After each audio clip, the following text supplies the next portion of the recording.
Good morning. It is 9:30. It is the 7th day of 2021. It is Sports Ball Sunday, Super Bowl. The greatest collection of commercials and gridiron action of the year. Though I've heard the commercials this year are kind of sucky. We'll see. Apparently we're supposed to be voting for the Chiefs. At least my family is. Whatever. Support me, Rockstar. I need a sponsor, and I will sell out. It is Sunday, which means it is once again time to pledge the depths of our imagination and build an adventure. So the month of January, we explored the 5-room dungeon concept. How far could we take it? Does it work in other genres? Is that idea still something that's viable? And yeah, it is. It works just, in lots of different genres. And so, yeah. So this month, let's explore another word that has been tossed around the interweb and gaming and the hobby for the past couple years. A Westmarch campaign. Today I'm going to run a Westmarch campaign and I'm going to tell you about it because I'm... So a lot of individuals claim that they came up with this idea. Over the past 5-6 years, it has been bantered around the interweb. Several different people have taken their shot at it, talked about it, did videos on it, and said, oh yes, this was my idea. But no, really. I mean, the idea of a hexcrawl in the middle of nowhere is not a new idea. It dates back to some of the oldest iterations of the adventures. I mean, Isle of Dread is a hexcrawl. I mean, there are plenty of examples of just, and you're in the middle of nowhere, there's land as far as the eye can see, explore it, and stuff might happen. I mean, so this is not a new idea. Just somebody put a name onto it, Westmarches, which again is not an original name, and people have been bandering it around. But it's not an original idea. So if you're not familiar with the concept of a hexcrawl or a Westmarch style campaign, so basically the premise is that somewhere there is a huge tract of just basically vaguely unexplored land. So Isle of Dread is a perfect example. Pezo's Kingmaker is a perfect example.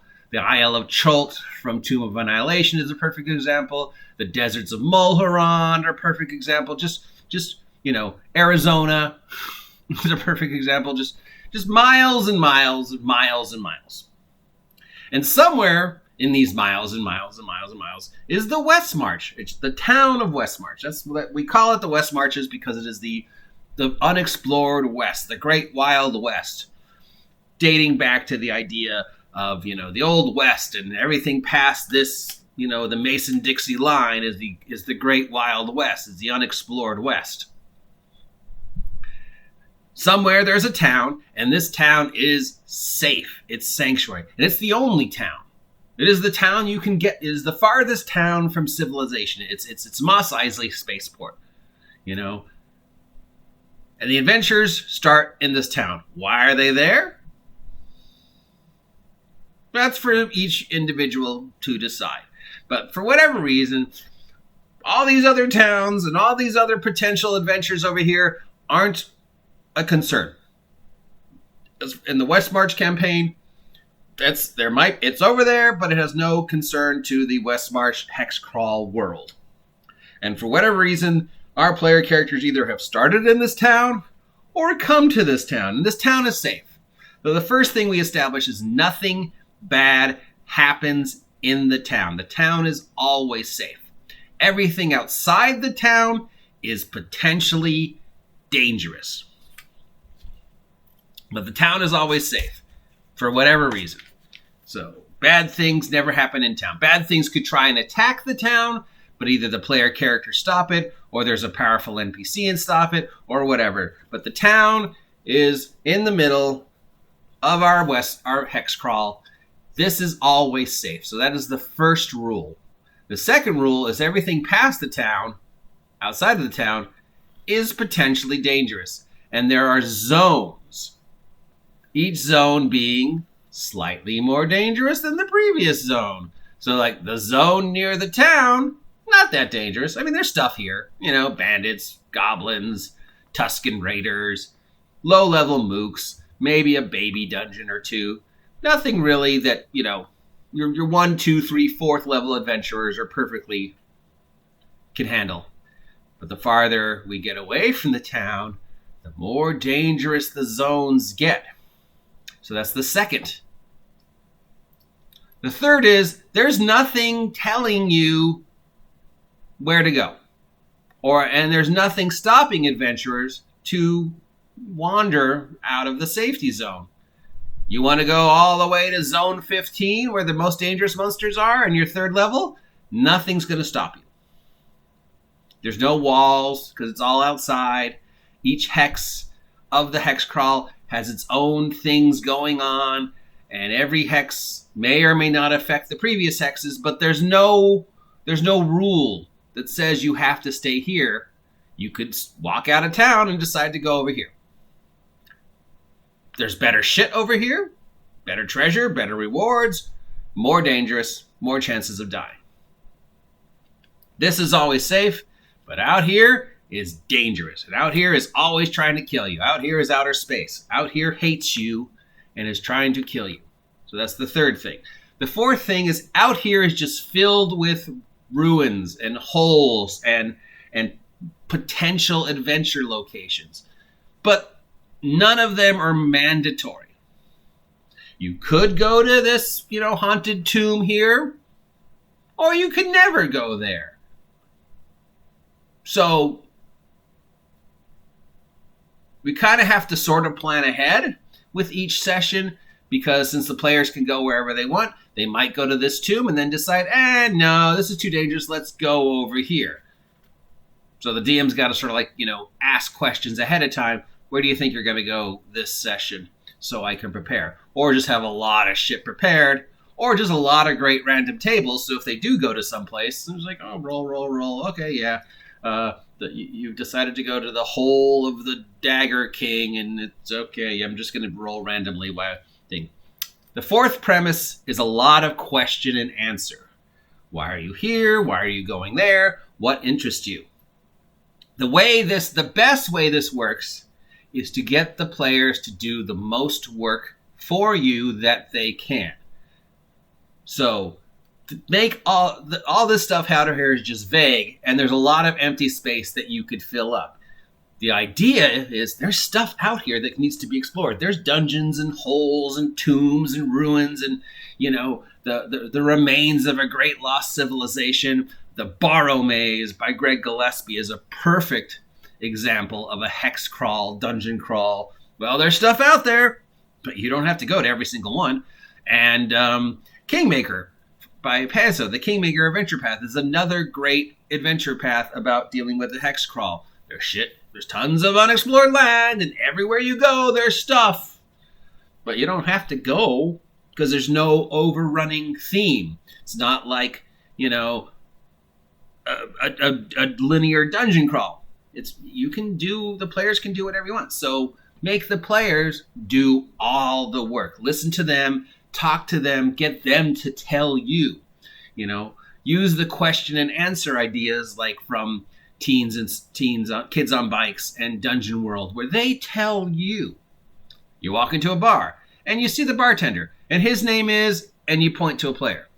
That player tells you a name and they instantly become connected. What is your background, Karen?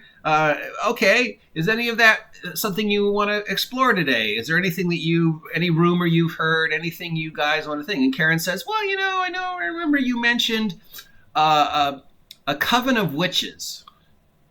And I kind of want to check that out because my character's really, into witchcraft. I'm a warlock. I'm trying to get my warlock powers better. And I think if I could find this coven of witches and maybe make friends with them.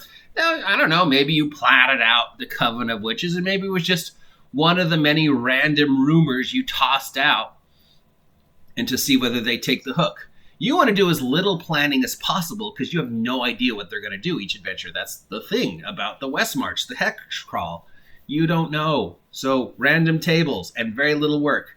Just toss out suggestions. Maybe they go to the Witch's Coven. Maybe they never go to the Witch's Coven. If they never go to the Witch's Coven, there's no reason for you to waste 10 pieces of paper mapping out the Witch's Coven. But if they do go to the Witch's Coven, then you can just use some random tables and question and answers. You have your standard tables of random encounters, and maybe you have 2 or 3 plotted things for each hex and each whatever, but you keep everything vague.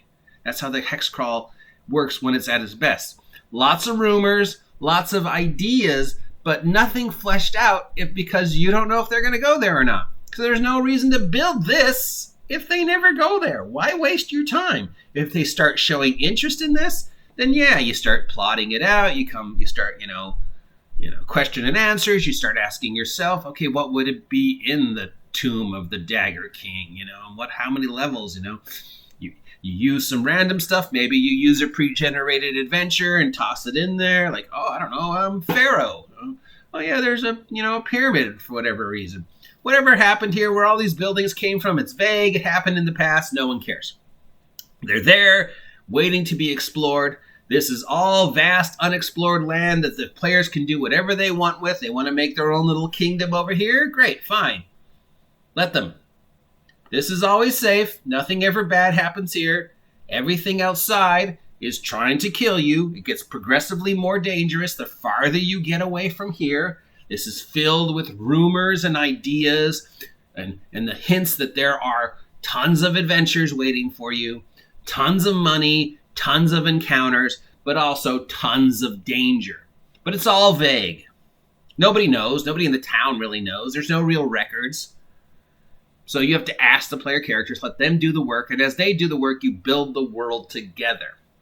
And if they say, if Susan starts saying, yeah, I'm really interested in that Witch's Coven, and whatever, you start developing the Witch's Coven with Susan, and you start filling it out, and maybe they go there, and then maybe you start working on it, and then, they leave, and they never go back, and you don't have to waste any more time. And if they do go back, then it's the same thing, returned. And if they want to go over here to whatever this is, you work through it. Maybe you have a few planned things that you want to do, or a D&D module you want to run or whatever that you can toss in here. So, you say, oh, I'm going to put that here. And if they never go there, and if you still want to run it, you can move it to where they are going. Because another great thing is because if they never go here, they don't know what's here. So there's nothing saying this has to stay there. If you're really gung-ho and I want to run this, but they're not going to this, I'm just going to move this to where they are going and just change a few names. That's easy enough. The Temple of the Dagger King becomes the Tomb of the Wine Mistress because they're going to the Tomb of the Wine Mistress. You didn't do any work on the Tomb of the Wine Mistress, but you did a ton of work on the Temple of the Dagger King. You bought the module. Whatever. Change a few names. They don't know. Mash it together with another adventure. Roll random tables. Random tables are your best friend in a Westmarch campaign. So there you go. That is the basic premise of the Hexcrawl Westmarch campaign. The name has been batted around the gaming, internet, whatever, for the past 4 or 5 years. Each person says, oh, it was my idea. I did the first Westmarch game. No, because Westmarch Hexcrawls are as old as the hobby. Each hex has something going on it. You might have some random tables. Each zone has some random tables for what is going on in it, whatever. A Borrow Maze by Greg Gillespie. Perfect example of a hexcrawl. The Kingmaker campaign setting from Paizo. Perfect example of a hexcrawl. Isle of Dread from TSR. Dating back all the way to first edition. Great hex crawl, because not only is it a hex crawl, it's a hex crawl they can't get off because it's an island. I mean, you can't get more perfect hex crawl than an island. You're trapped on an island. You can never leave. What do you do? So over the month of February, we will be exploring the idea of the hex crawl. We will build our own Westmarch hex crawl thing. So if there's anything you want to discuss, see, talk about, let me know down below. If you have any ideas, input on this Hexcrawl Westmarch style campaign, let me know down below. If you don't want to see me talk about this and think I should shut the fuck up, you should probably let me know down below. Vote with your words. Otherwise, I don't know what you want. I'm just an idiot in a box talking to himself unless you tell me what's going on. Until then, support me, Rockstar. I need a sponsor, and I will sell out.